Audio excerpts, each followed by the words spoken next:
Hello hi అందరికీ, నేను మీ పద్మావికే. ఈరోజు మన ఛానల్లో అన్నీ ఉన్నప్పుడు కర్రీ చేయడం వేరు, ఏం లేకున్నా ఉన్న వాటితో కర్రీ చేయడం వేరు కదా.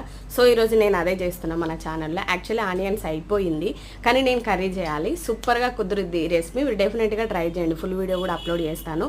వెండి మిరపకాయలు, కొద్దిగా జీలకర్ర, వెల్లుల్లి రెబ్బలు ఉన్నాయంటే ప్రతి కర్రీ ఈజీగా చేసుకోవచ్చు. అది ఎక్సలెంట్ టేస్ట్ని ఇస్తుంది. టమాటాలు ఫ్రెష్గా ఉన్నాయి, కట్ చేసి అయితే పెట్టేసుకున్నా. పచ్చిమిర్చి, కరివేపాకు, మునక్కాయలు కొద్దిగా ఉన్నాయి అనమాట. వీటన్నిటితో కలిపి ఒక కర్రీ చేయాలి. ఎందుకంటే అన్నీ ఉంటే వండడం చాలా ఈజీ. కాబట్టి ఇప్పుడు అన్నీ కొద్దిగానే ఉన్నాయి, ఆనియన్స్ అసలే లేవు. కాబట్టి నేను సింపుల్గా ఈజీగా ఈ రెసిపీ చేద్దాం అనుకుంటున్నా.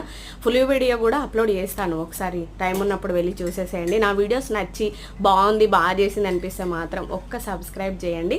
ఇప్పుడైతే వీడియో కూడా అప్లోడ్ చేస్తాను, చూసేసేయండి. ప్రతి కర్రీలో వెల్లుల్లి రెబ్బలు ఉన్నాయంటే కర్రీ అద్దరిపోద్దండి. ఇది నిజం, రాసి పెట్టుకోండి. నేను చెప్తున్నా కదా, వెల్లుల్లి రెబ్బలు, వెండి మిరపకాయలు వేసినామంటే టమాటా కర్రీ కానీ టమాటా ఫ్రై కానీ సూపర్గా కుదురుద్ది. Thank you for watching.